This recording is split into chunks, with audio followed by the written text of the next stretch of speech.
Welcome to Chalk Talk. We're back for our 9th season on the air.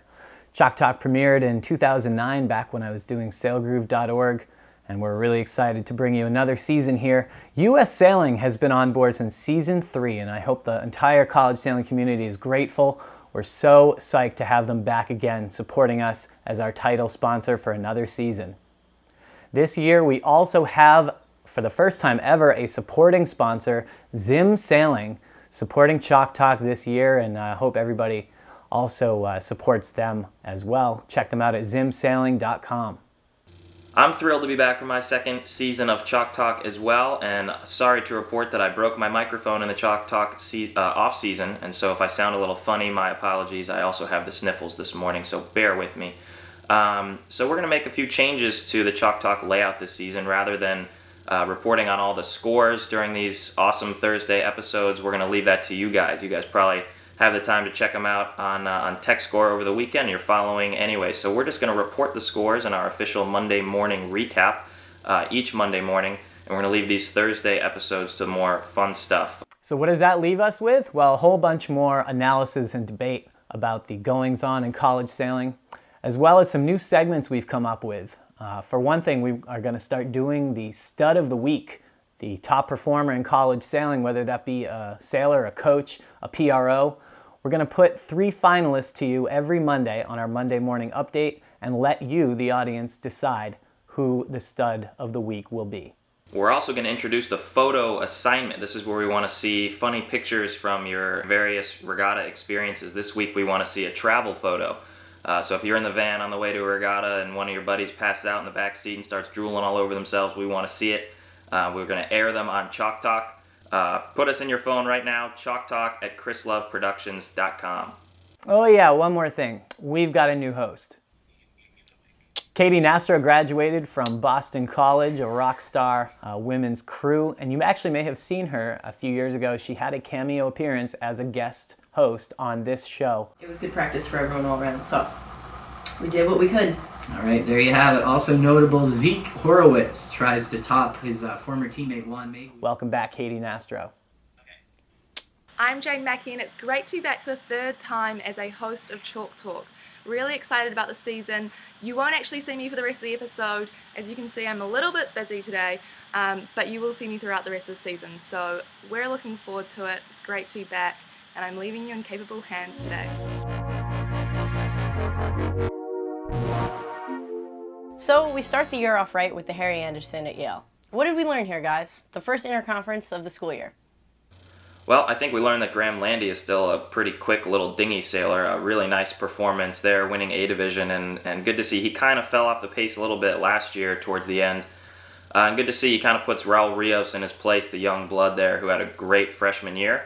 And still a nice performance from Raul, finishing 2nd in A.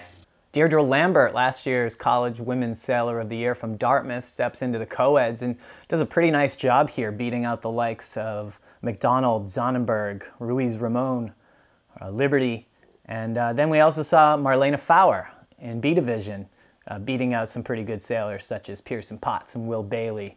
So the women getting some play in the co-eds. I don't know about you guys, but I'm excited to see these women sailors killing it on the co-ed scene.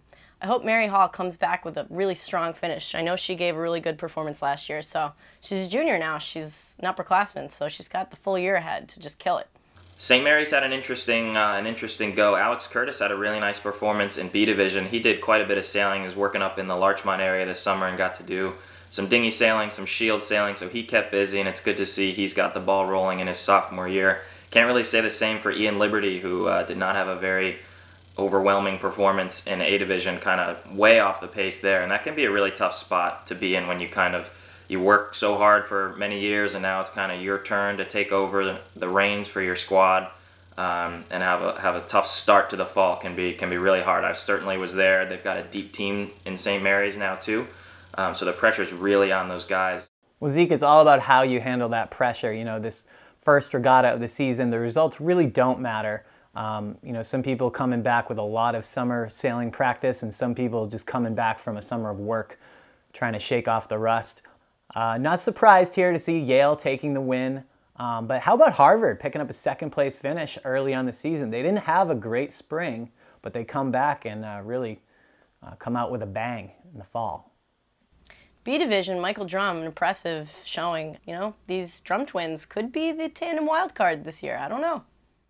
Zim manufactures the most durable 420s and FJs for college sailing. Their boats include all the extras college sailing has grown to demand, to include recessed gaskets, heavy-duty rub rails, filled rails, bow bumpers, gel-coated bow numbers, and the Zim Platinum sails with custom graphics.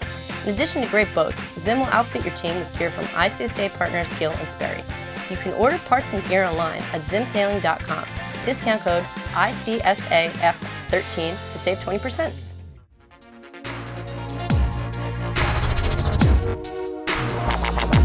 Well, not surprisingly, we did not see a lot of freshmen at the Harry Anderson. We all know they're still trying to figure out their class schedules and find their way to class as they enter this new collegiate experience. But we sure did get a big influx in talent in this year's ICSA class of 2017. Let's take a look. Guys, I don't think I really need to explain much, but 2 words, K and B, Kiss and Barrows. So I think they won the recruiting war over here. What do you think, guys? Stanford might still be the deepest team. We've seen this 3 years in a row now.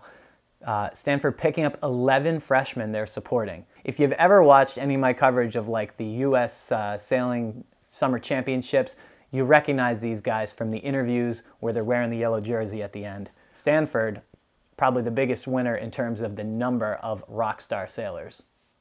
So we can't forget about St. Mary's. They didn't get too many heavy hitters, but I think they've got a wide range of upcoming talent. They've got a lot of potential here, and I'm excited to see what Werblow and the rest of the team is going to do to really bring these sailors up to speed, that is.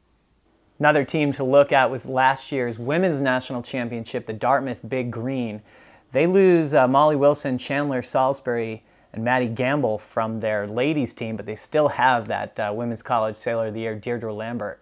And then on the co-ed side, you know, these guys have really been building their program the past couple years, and they can add to their roster Charlie Lelumiere, Pat Floyd, Sophie Kerr, Madeline Cooney, and Julia McCown coming in the class of 2017. I'm really excited to watch the Big Green this season and into the spring as they continue to build their co-ed program. So I think we also have to look at who was probably the biggest loser of the year, and I think it starts with the team that went out on top from last year, and that's my College of Charleston Cougars coming off the big win at the Fleet Racing Nationals last spring, but now they lose their Sailor of the Year, Juan Magley, along with some of their alternate heavy crews who are certainly huge for them as far as morale. Brooks Clark and Jeff Ashiris gone as well, but certainly got to look at the Cougars as being kind of the biggest losers on this year's class.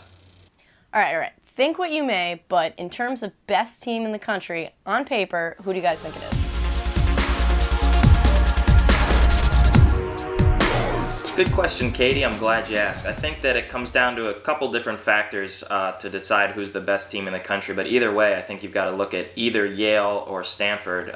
Stanford obviously is probably the deepest team right now in the country, tons of talent, but in my opinion, they're kind of just set up to fail the way their nationals overlaps with finals and all that kind of stuff. We've seen that over the last few years. So I've got to say Yale definitely has got the best shot this year. They lose Cam Coleman, definitely some senior leadership and a great team racer there. They also lose Emily Billing, Claire Dennis, and Heather May. But I think they're made up for it by the freshmen. I mean, the freshmen Mitchell Kiss and Ian Barrows, I think, are the 2 top recruits in the country this year. Ian Barrows is rumored to be better than his big brother Thomas, who didn't suck. And so I think they're going to step right in. Graham Landy's obviously off to an amazing start already. We know how fast he is, and he can put results up there. And Chris Segerblom as well. He's going to finish off a great career just coming off Team Race Nationals win. He just dominated the sloops at the Pine Trophy this past weekend.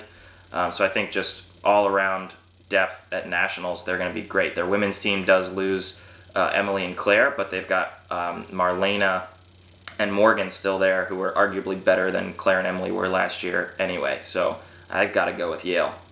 Well, I don't know how I always end up debating for Stanford. I don't have any allegiance to them, but come on, just look at what they've been doing over the past several years. The recruiting class that they got 3 years ago are now into their senior year, and they followed it up with 2 more behind it. So look, it doesn't matter if you get the biggest all-stars in junior sailing. You have to be able to shape them into a college sailing team. And obviously with a program that just started 3 years ago in some sense, It's going to take a little while, but they're there. These guys are now seniors. They've been to nationals 3 times. Forget about finals. They know how to figure this out. And now they've got 11 new freshmen coming up behind them, nipping at their heels. Stanford is hands down the best team. I think you're going to see them dominating throughout the season, throughout the spring, and right into nationals. I would see them as a threat in all 3 championships.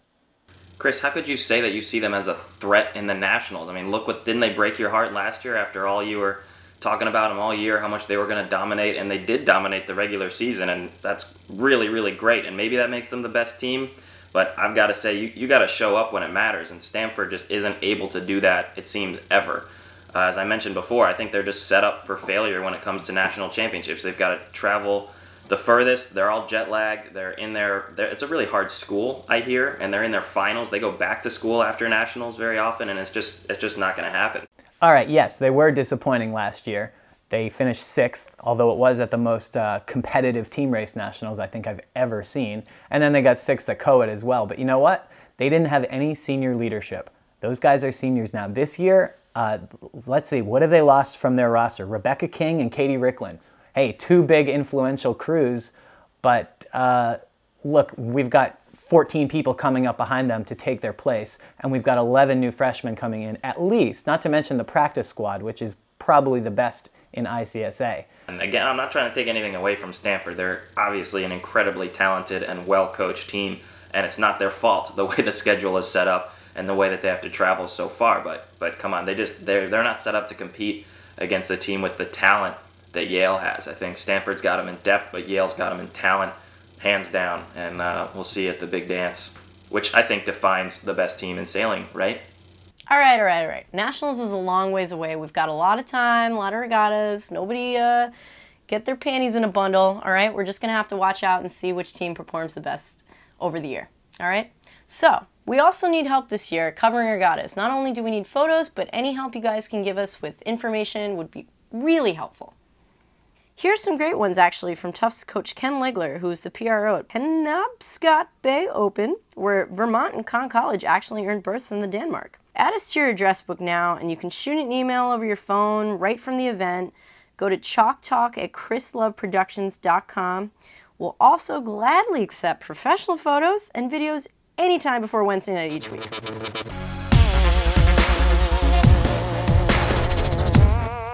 Well, it wouldn't be Chalk Talk without the elusive prediction contest. It really kicked my butt last year. But anyway, here's our predictions for this weekend. We've got the Hatch Brown going on at MIT and the Nevins at KP. Here's our choices.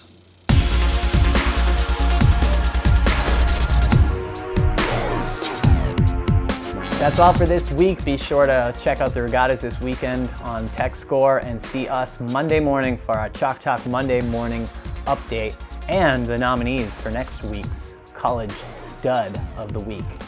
And don't forget to send in the funny pictures too. Bye.